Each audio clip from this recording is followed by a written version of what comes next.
everybody, and welcome back to my channel. I hope everyone is doing well on this Friday morning, afternoon or evening across the world where you may be at. And today I want to talk about the UK Parliament Committee's call for action evidence launched to mark World Autism Acceptance Day. And the UK Parliament is obviously my part of the UK, and they've been asking some questions to autistic people and neurodiverse people and non-autistic or non-neurodiverse people, and I wanted to answer these questions as a autistic woman, as a autistic person. And I thought it'd be good to do this as a video to send my thoughts to the UK Parliament. I will tag them in the video title. I will put the questions into the video description so you guys can read the article for yourselves and you can answer it in your own minds if you wish to join along in the answers with me. So the first question is, how can the public understanding and acceptance of autistic people be improved? Again, this comes down to communication, it comes down to language, training, it comes down to finances. So again, when you meet a autistic person, we are all different. We are all different people who come from different walks of life, different cultures, different backgrounds, different languages, different countries, you know. So again, it comes down to a different perspective on the way you interact with us, the way that you talk to us. Again, it's about increasing autism to be a good thing rather than the stigmatized current, oh, autism's bad, or, you know, autism is this problem that needs to go away. And you need to be more open-minded about it and accepting that we are different, because everybody on the autistic spectrum is not the same. We're all different. So again, it comes down to reading more about it, interviewing people with autism, getting to know someone with autism in your workplace, in your family, in your friend circle, in your colleague circle, you know, in your professional medical setting. Again, so it comes down to that. Again, how can the government improve assessment, diagnosis and post-diagnostic support? Again, this comes down to getting more medical staff in the field of autism to begin with, because that is a shortfall currently. And I feel that improving assessment waiting times is the most biggest target, because at the moment in my part of the UK, just mine, it is currently 4 years, and that is unacceptable. You cannot expect people to be waiting 4 years for an assessment. I was very lucky when I was getting assessed. There was a autism service set up and it was active currently, and I was able to go through the mental health emergency referral, so I was able to get diagnosed and assessed in 3 years. So again, I was very, very, very lucky with how I got access to it and how I got referred to it. So I was able to get myself seen, dealt with and support. So again, it comes down to lack of training, again, lack of finances. We need more finances to be put into our post-diagnostic support, our autism diagnostic services in general, because especially in Suffolk, we are such a small team that we could do with some more staff working within the field of autism, especially in assessments, diagnosis and the after-diagnostic support. So again, it comes down to finances, training and getting maybe people with lived experience like myself involved in that. So question number 3 was, how can the government improve the identification and supports autistic people when they need it? Again, this comes down to training, this comes down to being inclusive, being aware, being accepting of neurodiversity in a general sense. And I think the more that we talk about it, the more that we include people like myself and other people with neurodiversities, autism, OCD, ADHD, dyslexia, dyspraxia, anyone who identifies as being on that neurodiverse spectrum, I think it's about listening to us, getting us involved, you know, understanding our story, where we've come from, our experiences, what we can do to help you and what we can do to help ourselves at the same time. And then the next question was, how can access to healthcare be improved? Again, this comes down to, unfortunately, targets with waiting lists. It comes down to lack of finances. It comes down to lack of reasonable adjustments in the healthcare provision. So again, the other day I went to A&E with my friend because she'd hurt herself, and that waiting area that we were in was just totally inappropriate. It was noisy, it was crowded, it was overcrowded, it was just overstimulating, and technically we should have been moved into a quieter area, but we weren't even offered that. Again, so something like that should have happened. We need to have reasonable adjustments put in place to help gain access to healthcare. Again, maybe if it's a longer doctor's appointment, a longer physician's appointment, later in the day appointments rather than first thing in the morning. So a lot of autistic people do not like mornings.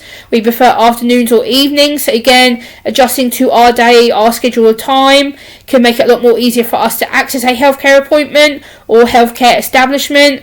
Again, it depends whether it's a physician's office, a day patient office, a inpatient setting, a outpatient setting. It depends if it's a clinic setting or a diagnosis setting. Again, it depends on what you're aiming the support to be. The next question was, how can community support be improved? Again, this comes down to post-diagnostic support. It comes down to funding, local government services, local counselling services. Again, this is something that has been an issue for many years. That is down to lack of funding, lack of training, lack of medical staff. I think services locally is something that needs to be improved, because again, there isn't that much services to offer. There's very minimal post-diagnostic services. I know there is the National Autistic Society and such, but there is no, once you've been diagnosed, it's kind of like, congratulations, you've been diagnosed, you've got the autism, and now you kind of dropped and left to defend yourself. And that's not okay, because you need to have help. You need to have the right support in place to help yourself. And I think that's the issue there. I think we need to have more services in place to protect us and to support us. So next question is, how can access to education be improved? Again, this comes down to, lack of awareness, lack of accessibility to education. Again, education is such a touchy area, because again, it comes down to the lack of appropriate teaching staff, lack of appropriate adjustments. It comes down to the environment not being practical half the time, because a lot of autistic people cannot and will not go into a college setting or university setting or classroom setting because of the overstimulation to noise, being touched, being next to other people with their clothing, being next to people with their jewellery, or little things that can just trigger us. And again, we have to think about online learning. Distance learning can be an option.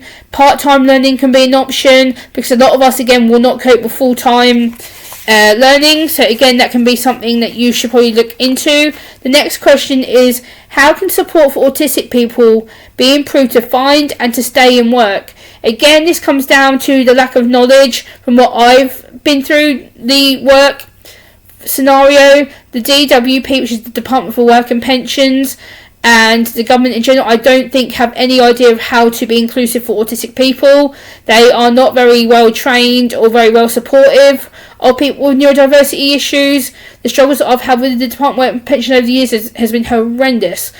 And I think it's something that comes down against lack of money, lack of training, lack of staff being trained in autism or neurodiversity. I think we need to have an employer that is willing to take us on for a trial, or at least a work trial, down and say, hey, I'll give you a chance to prove yourself. I'll give you a chance to be part of a team. I'll give yourself a trial to communicate. And then that should be our foot in the door to get a job or to learn to stay in a job.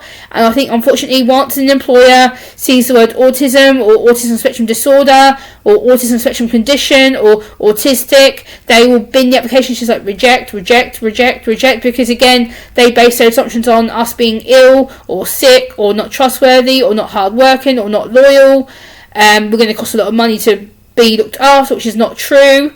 We are the most loyal, the most dedicated, the most honest, the most trustworthy people that you should have in your environment, your workplaces, your hospitals, your GP surgeries, your doctor's offices, any kind of medical setting you can think of. Will be the most hardworking, the most loyal, the most trustworthy you can have. And the final question I'm going to answer, which they put on here, was, how can support for autistic people who are in the criminal justice system be improved? Again, this comes down to each autistic person is different. So again, I can't really speak on this issue because I've never been in the criminal justice system or been involved with it. The only time I have been involved with it was when I had a road accident like 15 years ago, and I split open my head and did my wrist in and some other injuries. But that was because I had to go through, obviously, giving a statement, and they had to find my belongings and give them back to me. And obviously, when you get run over, there's police, they take statements and they come and talk to you and all that kind of stuff. But I was so out at the time, I didn't really get to communicate with the police. It was all dealt with by my mum and my dad communicate with them on my behalf, so I wasn't mentally and physically able to communicate with them. So again, it's that reasonable adjustment. Their language, their attitudes absolutely suck. So again, it needs to be a better way of thinking and feeling and seeing people with autism, rather than talking to us like we're babies or we're idiots.